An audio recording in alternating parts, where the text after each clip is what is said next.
market is in turmoil today. This GameStop situation is the craziest I think I've ever seen. I want to talk about GameStop. Bitcoin. Stop. Games. Nvidia.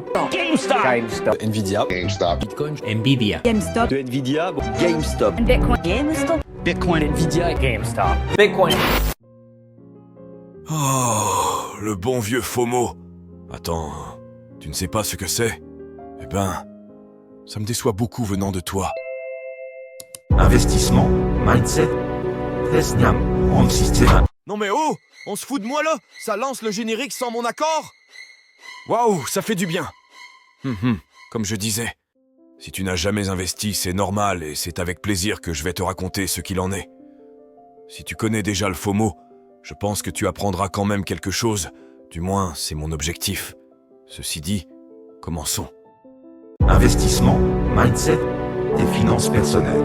Tu es avec Moneta Edux. Le FOMO, en français, veut dire la peur de rater une opportunité. Tu te demandes qu'est-ce que je veux dire avec opportunité? Ce n'est pas de rater l'avion ou le train, c'est plutôt quelque chose où il y a un certain enjeu. Par exemple, sur Google. Je veux dire Google, on y comprend que c'est un acronyme de Fear of Missing Out. Le mot traduit donc l'anxiété qui pousse de nombreuses personnes à rester connectées en permanence pour ne pas risquer de manquer un événement. Si tu te souviens l'introduction de cette vidéo, eh bien si tu fais le lien, tu as tout compris. La peur de louper un événement, comme par exemple une folle montée du Bitcoin. Les gens qui n'auront pas investi lorsque personne n'en parle auront entendu aux infos ou à la radio. Le Bitcoin vient d'atteindre un nouveau plus haut. C'est historique. Oui, c'est historique, mais surtout malheureux pour ceux qui, justement à cause du FOMO, arrivent tardivement. Voilà dans la base théorique. À présent, je vais t'expliquer en pratique l'effet de ce syndrome. Sur Google, c'est ce que ça marque. À croire que c'est une maladie, lol. Le Bitcoin, ou BTC si tu veux le retrouver dans les plateformes. Il y a 4 paliers dont tu dois connaître l'existence. Bien entendu, les chiffres utilisés sont pour un pur exemple. Tu as la barre des 15 000, 25 000, 45 000, et puis la toute dernière qui est de 55 000. Respectivement, j'ai marqué le type de mentalité des personnes qui investissent à ces différents paliers. Pour que le message soit encore plus clair, j'ai ajouté des couleurs qui représentent en vert, la mentalité en adéquation avec le prix d'entrée. Le rouge est le moment où le FOMO atteint des records, toute personne n'ayant pas investi plus tôt, se trouvant pressée par l'idée d'en acheter et ne justement pas louper l'opportunité. Mais cela devient une lourde erreur. Regardons ensemble sur Google Finance. Bon ok, j'arrête avec ça. Je vais te montrer les performances qu'une personne atteinte par le syndrome du FOMO peut espérer. Supposons que cette dernière essaie à tout prix d'acheter au prix de 56 000. On arrondit, hein? Pas besoin de miettes. Ça sera déjà assez violent. Sachant qu'elle ne voudra pas perdre, elle va se prendre un mur à moins 70% dans la gueule.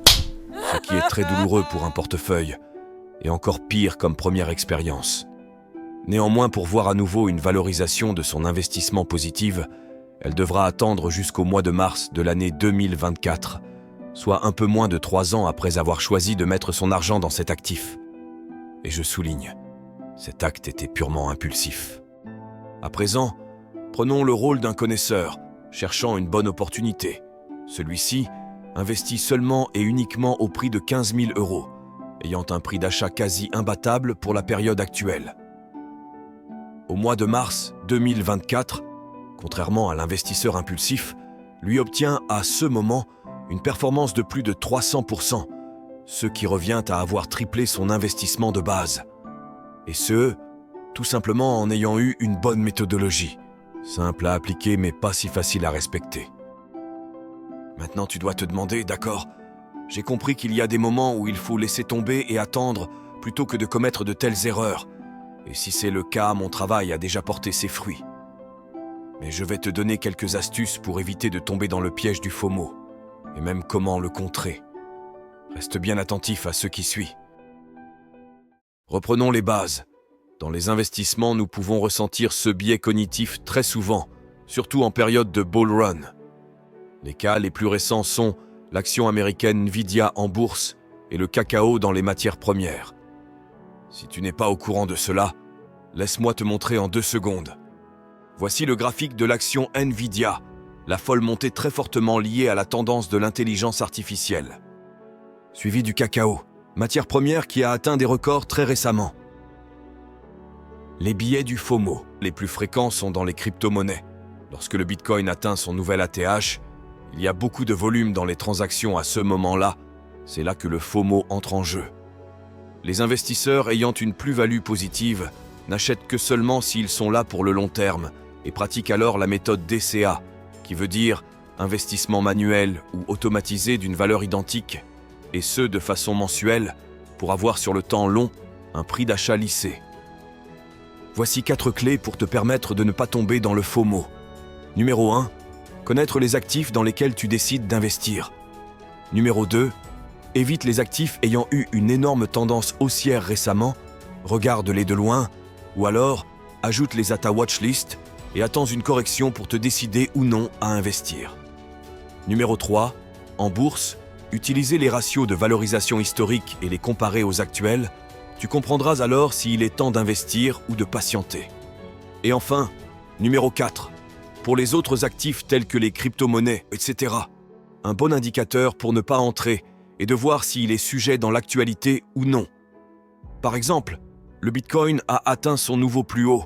Tu peux t'attendre de l'entendre à la radio. À ce moment-là, tu attends une correction pour entrer peu à peu en appliquant la méthode DCA. En aucun cas, tu dois te sentir bête d'avoir loupé une opportunité. Rassure-toi en te disant que cela te permettra de prendre le temps pour te préparer quand viendra la suivante. Des opportunités, il y en a toujours eu. Et il y en aura toujours d'autres. 3 astuces pour savoir comment anticiper le FOMO. Numéro 1. Recherche des actifs dont la valeur est inférieure à sa valeur réelle.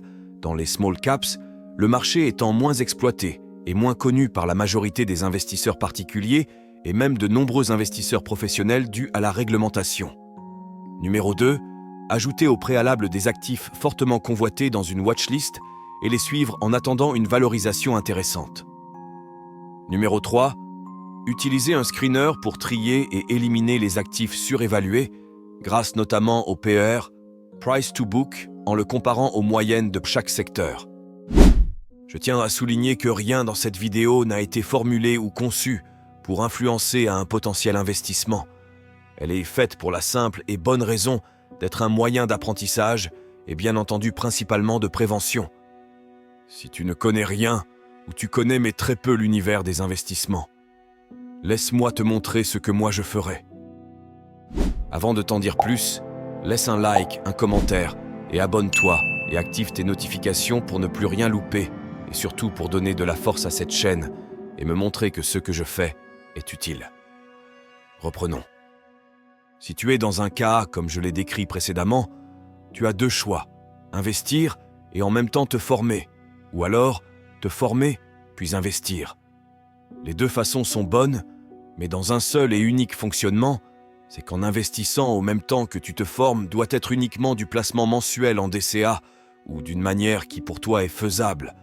Mais il ne doit surtout pas être sur un actif autre qu'un ETF. À ce moment précoce, sans les connaissances suffisantes, tu vas tomber dans de la spéculation, du FOMO, etc. Petit récapitulatif point par point des choses que tu devrais faire pour contrer le FOMO. Numéro 1. Connaître les actifs dans lesquels tu décides d'investir. Numéro 2. Évite les actifs ayant eu une énorme tendance haussière récemment, regarde-les de loin, ou alors ajoute-les à ta watchlist et attends une correction pour te décider ou non à investir. Numéro 3. En bourse, utilisez les ratios de valorisation historique et les comparer aux actuels, tu comprendras alors s'il est temps d'investir ou de patienter. Et enfin, numéro 4. Pour les autres actifs tels que les crypto-monnaies, etc., un bon indicateur pour ne pas entrer et de voir s'il est sujet dans l'actualité ou non. Par exemple, le Bitcoin a atteint son nouveau plus haut. Tu peux t'attendre de l'entendre à la radio. À ce moment-là, tu attends une correction pour entrer peu à peu en appliquant la méthode DCA. Ensuite, les 3 conseils pour anticiper une phase de FOMO. Numéro 1.